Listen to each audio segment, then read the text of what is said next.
Guys, week one was a little rough. Week two is gonna be even rougher. Because the truth is that disciplining is something that we get wrong all the time as parents. And it's not because we're bad parents. Don't you ever believe that. We are all learning this thing together. And we get it wrong because our parents got it wrong and we learned to discipline in a different way. And because of that, sometimes we compromise how we discipline because we don't want to be disciplined like our parents. So we don't discipline at all. And that's wrong as well. So this week we are going to go into why we discipline.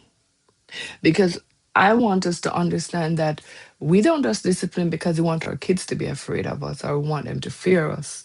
Because listen, me bring them here and me will take them out. No, that's not the stance we're going to be taking. I really want you to think about it because we need to find out, why do you discipline your child? Not the quick answer. Not because they did something wrong. That's the quick answer. But really, what are you trying to achieve in that moment? Is it to get them to listen, to correct the behavior, to make sure it doesn't happen again? Because if we're honest, a lot of discipline comes down to one thing: I just need this to stop. And listen, that's real. There are moments where something does need to stop. But if that's the only goal, we miss something really important. We miss the teaching. And then we end up in this cycle where we are correcting the same thing over and over again and wondering, why isn't this working? So let's slow this down. We spoke about it in week one because we have to understand it. If you want to shift how you see this for a moment, because discipline is not just about behavior, it's about who your child is becoming. It's about what you're trying to teach your child. Remember, week one. You're not just raising a child who listens to you today. You're raising someone who will make decisions on their own later. And when you think about that, it changes the question. Instead of how do I stop this, you should be asking, what am I preparing them for? Because every correction, every conversation, every consequence, it's all about shaping their self control, shaping their decision making, shaping how they handle emotions, shaping how they take their responsibility, accountability. So, discipline isn't just about the moment in front of you, it's about the future. You don't see it. Let me share something with you that shifts a lot of parents when they really get it.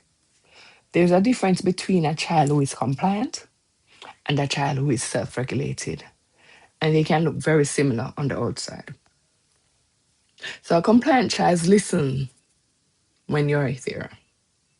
They follow the rules when there's pressure, no consequences. But a self regulated child, they have actually learned how to manage themselves. They understand what to do and why it matters. And here's the part that might feel a little uncomfortable. You can have a child who looks well behaved, but they are not actually developing self control. They have just learned how to avoid getting in trouble. And that's why some behavior shows up again when you're not there. So if discipline is only producing obedience, it won't last. I promise you. But if it's building self control, that's where the real change happens. Let's bring this into real life. So if you have ever found yourself saying, I've already told you this, why do they keep doing this same thing? I want you to hear this differently. It's not always defiance. A lot of times, it's a gap in understanding. But you should understand because you're a big girl. At 5, a child really doesn't understand anything. A gap in skill. They don't know what is expected of them. So they are just modeling what they see you doing. Or a gap in how the lesson was taught. You are telling them to behave themselves, keep their legs closed, don't shout, but you are shouting. You're always sitting with your leg over the arm of the sofa. Stopping a behavior is not the same as teaching a new one. So a child goes right back to what they know. And that repetition is not them trying to frustrate you, Mommy, daddy. It's actually showing you, I don't follow, fully understand yet. I don't fully have this together yet. I don't fully have this yet.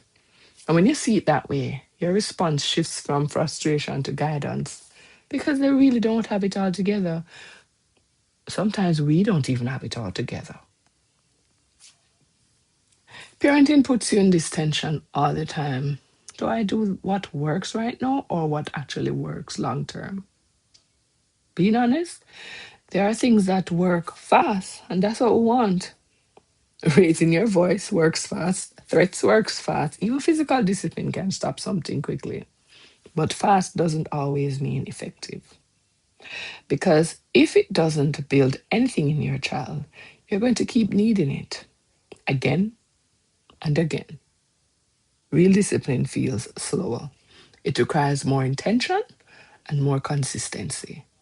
But it builds something that stays with your child, and that's the goal. So, what is it building? Here's a question I want you to start asking yourself in those moments. Not just did it stop, but what is this building in my child? But what did this produce? Did it produce fear?